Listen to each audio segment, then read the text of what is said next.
మిత్రులారా నమస్కారం. నేను మీ డాక్టర్ చిరుమామిళ్ళ మురళీ మనోహర్. ఈ వీడియోలో మనం తెలుసుకోబోయేది టమాటా కెచప్. దీంట్లో దాగున్న ప్రమాదాలు. రోజు దీన్ని చాలామంది వాడుతూ ఉంటారు. అయితే ఈ టమాటా కెచప్ని రెగ్యులర్గా ఏదో ఆహార పదార్థాన్ని వాడుతున్నట్టుగా వాడుకుంటే అనేక సమస్యలు. ఏదో అకేషనల్గా అంటే అనుకోవచ్చు ఏ పార్టీలో. కానీ మనం గమనించే విషయం ఏంటంటే ప్రతిరోజు కూడా టమాటా కెచప్ వాడుతున్నారు. పోనీ ఏదో పిల్లలు వాడుకుంటున్నారంటే అనుకోవచ్చు, కానీ పెద్దవాళ్ళు కూడా వాడుతున్నారు. మీకు ఇష్టమైనటువంటి ఫ్రెంచ్ ఫ్రైలు, బర్గర్లు, పిజ్జాలు, ఇలాగా ఈ స్నాక్స్ తినేటప్పుడు టమాటా కెచప్ కానీ టమాటా సాస్ కానీ వాడుతున్నారు. పోనీలే అవన్నీ విదేశీ వంటకాలు అనుకోవచ్చు, కానీ స్వదేశీ వంటకాలతో కూడా దీన్ని జోడించి తింటున్నారు. దోశలో దీన్ని తింటున్నారు, పూరిలోకి దీన్ని తింటున్నారు, ఆఖరికి ఇడ్లీతో కూడా టమాటా కెచప్ని నంజుకొని తినేవాళ్ళు ఉన్నారు. ఇలాంటి ఈ టమాటా కెచప్ అనేది ఒక రోజువారీ ఐటమ్ అయిపోయింది. అంటే చట్నీలు ఇవన్నీ ఏం చేస్తాంలే అని సింపుల్గా దీంతో లాగిచ్చేస్తున్నారు. అయితే ఇంకోటి ఏంటంటే దీనికి రుచి ఉంటుంది, అంటే ఎడిక్ట్ అయిపోతున్నారు. కానీ ఈ టమాటా కెచప్ని ఇలా తీసుకోవటం వల్ల అనేక అనారోగ్య సమస్యలు పొంచి ఉన్నాయి. ఇది మీరు తెలుసుకోవాలి. అయితే ఇక్కడ ముఖ్యంగా చెప్పుకోవాల్సింది ఏంటంటే ఈ టమాటా కెచప్ అనేది ఎందుకు ప్రమాదకరం, ఇది మెయిన్గా మీరు తెలుసుకోవాలి. చూడండి, స్టోర్లో టమాటా కెచప్ ఉంటుంది కదా, మీకు అక్కడ కనపడుతుంటే ఆ ర్యాకుల దగ్గరికి వెళ్తే అది మీకు అట్రాక్ట్ చేస్తూ ఉంటుంది. అంటే దీన్ని తయారీకి అనేక రసాయనాలు వాడుతూ ఉంటారు. ఎక్కువగా దీంట్లో చక్కెర, ఉప్పు, ఫ్రక్టోజు, ప్రిజర్వేటివ్లు, కార్న్ సిరప్ ఇలాంటివన్నీ ఉంటాయి. ఇవన్నీ మీ శరీరాన్ని ప్రభావితం చేస్తాయి. ఎక్కువగా షుగర్ కంటెంట్ ఉంటుంది, మామూలుగా ఉండదు, చాలా ఎక్కువ మొత్తాల్లో ఉంటుంది.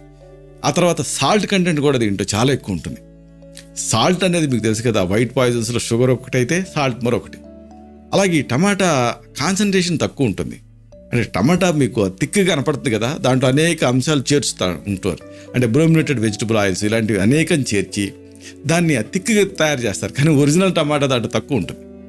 ఇదంతా ఓకే, కానీ ఎన్విరాన్మెంటల్ ఇంపాక్ట్ చాలా ఉంటుంది. అంటే మీరు ఇంట్లో వంకాయ కూర, టమాటా కూర ఏదో చేసుకున్నారనుకోండి, ఈ టమాటా చేసుకునే కూరకి ఏముంటుంది?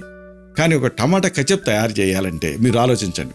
బాటిల్, తర్వాత దానికి వాడేటువంటి నీళ్లు, ఆ తర్వాత దాని నుంచి బయటకు వచ్చేటటువంటి ఫ్యాక్టరీలో తయారవుతూ ఉంటుంది కాబట్టి వ్యర్థాలు అనేకం దీంతో ఇన్వాల్వ్ అయి ఉంటాయి. అంతేనా, ప్యాకింగ్ చేయాలంటే కూడా ప్యాకేజింగ్ వేస్ట్ బోల్డ్ అంత ఉంటుంది. అంటే బాటిల్స్, మళ్ళీ మామూలు బాటిల్సా అంటే ప్లాస్టిక్ తోటి ఎంత నష్టం మీకు తెలియదే ఉంది. టమాటా కెచప్ తోటే నష్టం అనుకుంటే దాని ప్యాకేజింగ్కి వాడేటువంటి ఆ ప్లాస్టిక్ ఇంకెంత నష్టాన్ని కలగజేస్తుంది. దాని బాటిల్స్, దాని లేబుల్స్, పైగా ఈ వచ్చేటప్పుడు మామూలుగా వస్తాయి. మీ ఇంట్లో మీరేదో ఫ్రిడ్జ్లో పెట్టుకోవచ్చు, కానీ అది ఎక్కడ పెడతారు? బయట పడేస్తూ ఉంటారు. అరే ట్రాన్స్పోర్ట్లో ఆటోల్లో తెస్తూ ఉంటారు, వాటిపైన ఎండబడుతూ ఉంటుంది. ఆ ఎండకి ఆ ప్లాస్టిక్ కరుగుతూ ఉంటుంది. ఎంత ప్రమాదకరం ఇది! ఏమేమి సమస్యలు వస్తాయి ఇది తెలుసుకుంటే మీరు ఇంకా ఆశ్చర్యపోతారు. ఉదాహరణకు దీంతో ఊబకాయ రిస్క్ చాలా ఎక్కువ పెరుగుతుంది. టమాటా కెచప్లో చాలా ఎక్కువ చక్కెర ఉంటుంది చెప్పుకున్నట్టుగా. అలాగే ప్రిజర్వేటివ్లు కూడా ఉంటాయి. కాబట్టి ఈ రెండు కూడా ప్రమాదకరం. ఇవి శరీరంలో కొవ్వును పెంచుతాయి. దీంతో ఒబేసిటీకి ఇది దారితీస్తుంది. టమాటా కెచప్లో ఉండేటువంటి ప్రధాన పదార్థం ఏమిటంటే corn syrup, fructose related corn syrup. ఇది చాలా అనారోగ్యకరం, విషపూరితం కూడా. రక్తంలో చక్కెర స్థాయిని కార్న్ సిరప్ పెంచుతుంది. అంటే ఊబకాయం అంటే ఒబేసిటీ, అలాగే మధుమేహం అంటే డయాబెటీస్, సరే గుండె జబ్బులు, ఇంకా ఇమ్యూనిటీ తగ్గిపోవటం, ఇలాగా ఎన్నిటితోటో ఇది ముడిపడి ఉంటుంది. అసలైన సమస్య ఏమిటంటే ఇది ప్రమాదకరంగా మారి అనేక ఇబ్బందులు కలగజేస్తూ ఉంటుంది. మెయిన్గా యాసిడ్ రిఫ్లెక్స్, ఎదగాలినట్టు ఉంటుంది డాక్టర్ గారు అని చాలామంది చెబుతూ ఉంటారు. అంటే ఈ యాసిడ్ రిఫ్లెక్స్ వల్ల అనేక ఇబ్బందులు కదా, నిద్ర పట్టకపోవడం దగ్గర నుంచి దడదడగా అనిపించడం వరకు అనేక సమస్యలు ఇబ్బంది పెడుతూ ఉంటాయి యాసిడ్ రిఫ్లెక్స్ వల్ల. ఇక్కడ విషయం ఏంటంటే ఈ టమాటా కెచప్లో కానీ లేకపోతే టమాటా సాస్లో కానీ మీకు ఆ తీపి మాస్క్ చేస్తుంది, కానీ ఆ పులుపు, యాసిడ్ కంటెంట్ ఇదంతా కూడా ఉంటాయి. టమాటాలో సిట్రిక్ యాసిడ్, మాలిక్ యాసిడ్ ఇలాంటివన్నీ ఉంటాయి. చూడండి, మామూలుగా మీరు ఉప్పు కూరలో కాస్త ఉప్పు వేసారు, అరే వేసానే అనుకొని దాంట్లో కాస్త చింతపండు పోసారు అనుకోండి, ఉప్పు ఎక్కడికి పోతుంది, చింతపండు ఎక్కడికి పోతుంది మీకు తెలియకపోవచ్చు. కానీ రెండు ఉంటాయిగా, రెండింటి వల్ల నష్టం జరుగుతుందిగా. టమాటా కెచప్ తయారీకి వాడేటటువంటి సిట్రిక్ యాసిడ్, మాలిక్ యాసిడ్ ఇవన్నీ కూడా షుగర్ మాస్క్ చేస్తుంది, మీకు తెలియకపోవచ్చు. కానీ అవి హైయెస్ట్ కాన్సన్ట్రేషన్లో ఉంటాయి. దీన్ని ఎక్కువ తీసుకుంటే ఛాతీలో మంటగా అనిపిస్తుంది, గ్యాస్ట్రోఎసోఫేజియల్ రిఫ్లెక్స్ డిసీజ్ అది ట్రిగర్ అవుతుంది. ఈ అమ్లాలు అలాగే పైకి పొంగేసేసి గ్యాస్ట్రిక్ యాసిడ్ కింద మారుతూ ఉంటాయి. గ్యాస్ట్రిక్ సమస్య ఉన్నప్పుడు ఈ కచప్ లేదా ఈ టమాటాలు తీసుకోవటం అనేది చాలా రిస్కీతో కూడుకున్నటువంటి విషయం. ఇంకా అతి ముఖ్యమైనది ఏంటంటే ఇది అచ్చంగా సరే ఎసిడిక్ ఫ్రూట్స్ సరే కానీ దీని వల్ల ఆడే ప్రిజర్వేటివ్లు వీటన్నిటి వల్ల దీర్ఘకాలం పాటు ఎలర్జీలు ఇబ్బంది పెట్టేటువంటి రిస్క్ ఉంటుంది. టమాటా కచప్ను రెగ్యులర్గా తీసుకుంటుంటే శరీరంలో అనేక రకాల ఎలర్జీలు ట్రిగర్ అవుతూ ఉంటాయి. దీంట్లో హిస్టమిన్ స్టిమ్యులేట్ చేసేటువంటి నేచర్ ఉంటుంది. ఇది ఒక మెయిన్ కాజ్. అలాగే వాంతులు, విరేచనాలు ఇలాంటివన్నీ కూడా అవుతాయి. ఇంకా తుమ్ములు, శ్వాస ఆడకపోవటం ఇలాంటి ఎలర్జీ సమస్యలు ఇబ్బంది పెడతాయి. చాలామందికి ఏయో ఎలర్జీలకి మందులు వాడుతూ ఉంటారు, కానీ ఇంటి దొంగని ఈశ్వరుడు పట్టలేనట్టుగా ఇంట్లో వాడుకునేటటువంటి కచప్ మీద ఎవరికి అనుమానం రాదు. కానీ ఇదే అసలైన దోషి. ఇంతేనా? అసలైన సమస్య ఏమిటంటే దీంతో గుండె జబ్బులు వచ్చేటువంటి రిస్క్ బాగా పెరుగుతుంది.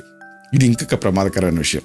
రోజు టమాటా కచప్ని తీసుకుంటూ ఉంటే శరీరంలో చెప్పుకున్నాం కదా, ఆ కార్న్ సిరప్ పెరిగిపోతూ ఉంటుంది. ఇది ఆ గుండె జబ్బులకి మెయిన్గా ట్రైగ్లిజరైడ్స్ కారణం అవుతుంది. చూడండి, లిపిడ్ ప్రొఫైల్లో మీకు ట్రైగ్లిజరైడ్స్ అని ఉంటుంది చూసారా? ఈ ట్రైగ్లిజరైడ్స్ అనేవి it is directly linked with heart diseases. ట్రైగ్లిజరైడ్స్ని ఇది పెంచుతుంది కార్న్ సిరప్ అనేది. అలాగే దీన్ని ఇంకొక విషయం ఏంటంటే దీంట్లోనేమో మనకి శరీరానికి ఉపయోగపడేటువంటి పోషకాలు తక్కువ ఉంటాయి, సూక్ష్మ పోషకాలు కూడా చాలా తక్కువ ఉంటాయి, అన్నీ ఎంటీ క్యాలరీసే. దీంతో ఇమ్యూనిటీ తగ్గిపోతుంది. మరోవైపు దీంట్లో ఉండేటటువంటి ఇతర హానికర ప్రిజర్వేటివ్లు ఇవన్నీ కూడా గుండె జబ్బులకి డైరెక్ట్ కారణం కింద ఉంటాయి. పైగా దీంట్లో ఇంకొకటి ఏమిటంటే ఏమాత్రం ప్రోటీన్ ఉండదు, ఏమాత్రం ఫైబర్ ఉండదు. టమాటాలు కనీసం ఆ తోలు వాటన్నిటిలో అద్భుతమైన ఫైబర్ ఉంటుంది. దీంట్లో ఏముంటుంది? ఏమీ ఉండదు, మొత్తం ఫిల్టర్డ్. ఇంకోటి చాలామందికి దీంతో ఇబ్బంది ఒకటి వస్తుంది, ఇదే జాయింట్ సమస్యలు వస్తాయి. కాబట్టి ఇది కూడా జాగ్రత్తగా ఉండాలి. అంటే ఎనీ ప్రాసెస్డ్ ఫుడ్ ఆ మాటకు వస్తే, కానీ దీంతో మరీ హైలీ ప్రాసెస్డ్ కదా, ప్రిజర్వేటివ్స్ వాడతారు, ప్రాసెస్డ్ ఫుడ్ ఇది. దీంతో కీళ్ళ సమస్యలు వస్తాయి. అంటే ఒకటి బ్రోమినేటెడ్ వెజిటబుల్ ఆయిల్స్ వాడటం, అలాగే ఇంకా దీంట్లో ఉండేటువంటి ప్రిజర్వేటివ్స్, కెమికల్స్, దీంతో ఆ సాస్కి దీని తయారీకి వాడేటువంటి అనేక అంశాల వల్ల ఈ జాయింట్ పెయిన్స్ ట్రిగర్ అవుతాయి. అలాగే దీంట్లో ప్రోటీన్ ఉండదు, ఫైబర్ ఉండదు, విటమిన్లు ఉండవు, మినరల్స్ ఉండవు, ఏమీ ఉండవు. దీంతో ఈ పైనుంచి దీంట్లోనేమో చక్కెర, సోడియం ఎక్కువ ఉంటాయి. కాబట్టి వీటన్నిటి వల్ల ఈ జాయింట్లో ఇన్ఫ్లమేషన్ చోటు చేసుకుంటుంది. అంతేనా? అసలైన సమస్య ఏంటంటే దీంతో ఈ మూత్రపిండాల్లో రాళ్ళు తయారయ్యేటువంటి రిస్క్ ఉంటుంది. అంటే దీంట్లో ఉండే సోడియం, ప్రాసెస్ చేసినటువంటి ఆహారాలు ఇవి తీసుకోవడం వల్ల శరీరంలో కాల్షియం పరిమాణం అనేది బాగా పెరిగిపోతూ ఉంటుంది. దీంతో మూత్రపిండాల్లో రాళ్ళు ఏర్పడే రిస్క్ పెరుగుతుంది. ఈ సాస్ తయారీకి వాడేటటువంటి ఆ వెనిగర్ రసాయనాలతో తయారవుతుంది. అలాగే కార్న్ సిరప్ ఈ పురుగు మందులతో పెంచబడినటువంటి మొక్కజొన్న నుంచి తయారవుతుంది. ఇది ఆ టమాటా సాస్ని, కచప్ని అనారోగ్యకరంగా మార్చుతుంది. కాబట్టి ఇన్ని రిస్కులు దీంతో ఉన్నాయి. కాబట్టి ఈ టమాటా సాస్తో కానీ టమాటా కచప్తో కానీ చాలా జాగ్రత్తగా ఉండండి. వీటిని కంప్లీట్గా మానేసేసి హాయిగా ఇంట్లోనే మీరు రుచికరంగా అనేక పదార్థాలు ఉంటాయి, వీటిని మీరు తయారు చేసుకోవచ్చు. ఇలాంటి మరిన్ని ఇన్ఫర్మేటివ్ వీడియోస్ కోసం ఈ ఛానల్ని సబ్స్క్రైబ్ చేసుకోండి. అలాగే ఈ వీడియోలు అప్లోడ్ అవడంతోనే ఆ విషయం మీకు తెలియడం కోసం బెల్ బటన్ని క్లిక్ చేయండి. అన్నిటికంటే ముఖ్యంగా ఇలాంటి అద్భుతమైన చక్కని విషయాలు ఇతరులకు ఉపయోగపడటం కోసం ఈ వీడియో తాలూకు లింక్ని మీ సర్కిల్స్తో షేర్ చేసుకోండి. శతం జీవ శరదో వర్ధమానః, శతం హేమంతాన్ శతం వసంతాన్.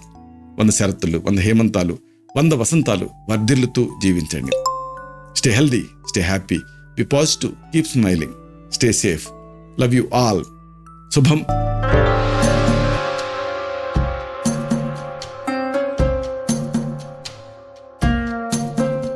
Doctor Chirumamilla Murali Manohar, MD Ayurveda, Raksha Ayurvedalaya, plot number 13, Rammurthy Nagar, CBCID colony, Hyder Nagar, Hyderabad 5,85,000. Website address www.muralymanohar.com. Phone numbers 9246575510, 9177445454.